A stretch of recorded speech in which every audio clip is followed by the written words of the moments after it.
आपका स्वागत है आपके अपने चैनल पर। दोस्तों, आज हम बात करने वाले हैं एक ऐसे महत्वपूर्ण टॉपिक पर, यानी कि इनकम टैक्स बिल 2025 में हाई वैल्यू ट्रांजैक्शन लिमिट के नए नियम के बारे में, जो कि 1 अप्रैल 2026 से लागू होने वाले हैं। दोस्तों, अगर आप एक टैक्स पेयर है, बिजनेसमैन है या बड़े बड़े ट्रांजैक्शंस करते हैं, तो दोस्तों ये वीडियो आपके लिए बहुत ही महत्वपूर्ण है, क्योंकि ये नियम आपके रोजमर्रा की फाइनेंशियल एक्टिविटीज को आसान बना सकता है और दोस्तों ये टैक्स कंप्लायंसेस को भी कम कर सकता है। तो वीडियो में पूरा बने रहेंगे। मैं हूं कशिश from tax and accounts burner, जहां हम बात करते हैं अकाउंटिंग, टैक्सेशन और फाइनेंसिस की। चलिए शुरू करते हैं। अब आइए दोस्तों, एक एक करके हम लोग डिस्कस कर लेते हैं new high value transaction limit from April 2026। अब दोस्तों पहले हम लोग बात करते हैं cash deposit and withdrawal limit के बारे में। तो दोस्तों ओल्ड रूल क्या बोलता था कि अगर आप एक दिन में 50,000 से ज्यादा का कैश किसी भी बैंक में या किसी कोऑपरेटिव बैंक में जमा करते थे, तो आपको यहाँ पर पैन कोड करना पड़ता था, यानी कि आपको पैन कार्ड देना पड़ता था, तभी आपका 50,000 से ज्यादा का कैश जमा हुआ करता था। ऐसे ही दोस्तों विड्रॉवल के केसेस में होता था। कुछ केसेस में यहाँ पर क्या था, एग्जेम्पशन दी थी, लेकिन अगर आप ज्यादा से ज्यादा कैश विड्रॉ करते थे तब भी आपको यहाँ पर पैन कार्ड देना पड़ता था। अब दोस्तों सेक्शन 194N के आने के बाद यहाँ पर इनकम टैक्स डिपार्टमेंट ने विड्रॉवल्स पे भी क्या करना स्टार्ट कर दिया, टीडीएस डिडक्ट करना स्टार्ट कर दिया। दोस्तों ये सेक्शन हमने आपको ऑलरेडी प्रीवियस वीडियोस में बता दिया है, वहां से आप रेफर कर लीजिएगा। अब यहाँ पर क्या था, आपको इन ट्रांजेक्शन्स पे पैन कोड, लेकिन दोस्तों 1 अप्रैल 2026 से इस लिमिट को यहाँ पर इनकम टैक्स डिपार्टमेंट ने चेंज कर दिया है। अब दोस्तों आपको यहाँ पर पैन की रिक्वायरमेंट तब पड़ेगी अगर आप किसी भी फाइनेंशियल ईयर में 10 लाख या 10 लाख से ज्यादा का कैश विड्रॉ करेंगे या जमा करेंगे, चाहे आपके कितने भी बैंक अकाउंट हो, सबको मिला करके एक साल में 10 लाख से ज्यादा का जमा और 10 लाख से ज्यादा का विड्रॉ करेंगे, तो आपको यहाँ पर पैन कोड करना पड़ेगा। अब दोस्तों एग्जाम्पल से समझ लेते हैं।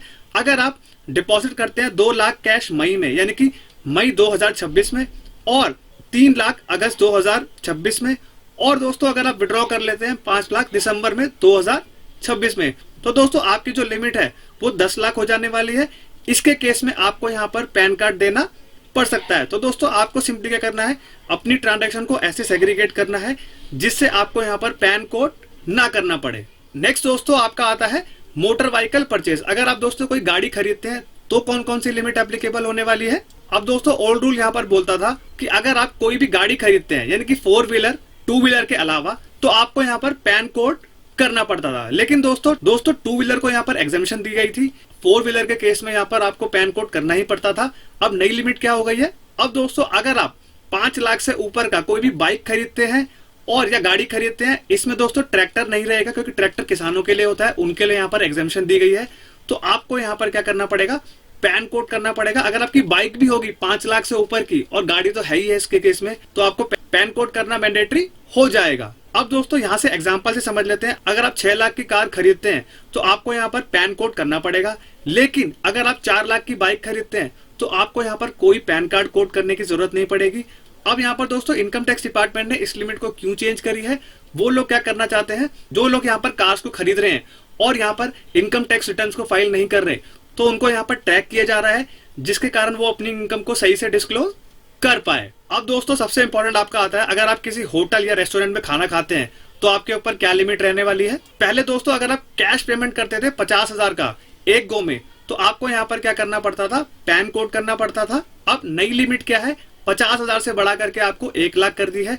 अगर आप कोई भी पेमेंट कैश की करते हैं होटल में या कोई रेस्टोरेंट में 1 लाख तक की, तो आपको कोई भी यहाँ पर पैन कोड नहीं करना पड़ेगा। अब यहाँ पर दोस्तों एग्जाम्पल है, अगर आप कोई भी वेकेशन कर रहे हैं, इवेंट कर रहे हैं और आपने 80,000 रुपए का कैश पेमेंट कर दिया फैमिली डिनर के ऊपर, तो आपको कोई पैन कार्ड कोड नहीं करना। अब दोस्तों अगर आपने 1.5 लाख का बैंकेट बुक किया और आपने कैश देने की कोशिश करी, तो आपको यहाँ पर पैन कोड करना पड़ेगा। अब दोस्तों पैन के ऊपर हम लोग यहाँ पर क्यों डिस्कशन कर रहे हैं, क्योंकि हर चीज में यहाँ पर इनकम टैक्स डिपार्टमेंट ने पैन कार्ड को मैंडेटरी कर दिया है। अब ये पैन कार्ड से रिलैक्सेशन देने के लिए हाई वैल्यू ट्रांजैक्शन को भी एग्जेम्प्ट किया जा रहा है, जिसके कारण हम लोग यहाँ पर पैन का डिस्कशन कर रहे हैं। लेकिन जो लिमिट्स है उसको भी यहाँ पर डिपार्टमेंट ने इंक्रीज किया है। अब यहाँ पर दोस्तों हम लोग प्रॉपर्टी की बात करते हैं। ओल्ड रूल यहाँ पर बोला करता था, अगर आप कोई भी बाय करते हैं प्रॉपर्टी, सेल करते हैं या गिफ्ट करते हैं, या अगर आप जॉइंट डेवलपमेंट करते हैं, 10 लाख से ऊपर अगर आपने कोई पेमेंट करी तो आपको यहाँ पर पैन कोड करना मैंडेटरी था। अब नए रूल के हिसाब से क्या है, यहाँ पर उसकी लिमिट को बढ़ा करके 20 लाख कर दिया है। जो रियल एस्टेट में काम कर रहे थे उनको यहाँ पर राहत देने की कोशिश की है। अगर आप कोई भी स्मॉल प्लॉट लेते हैं या फ्लैट लेते हैं, अगर आप उसकी पेमेंट 20 लाख से नीचे नीचे रखते हैं तो आपको यहाँ पर पैन कोड नहीं करना है, जिससे आपका पेपर वर्क यहाँ पर कम हो जाया करता है। अब यहाँ पर हम लोग एग्जाम्पल से समझ लेते हैं। अगर आपने कोई 15 लाख का अपार्टमेंट अपने फैमिली मेंबर को गिफ्ट किया तो आपको यहाँ पर कोई पैन कार्ड कोड करने की जरूरत नहीं है नए रूल के हिसाब से।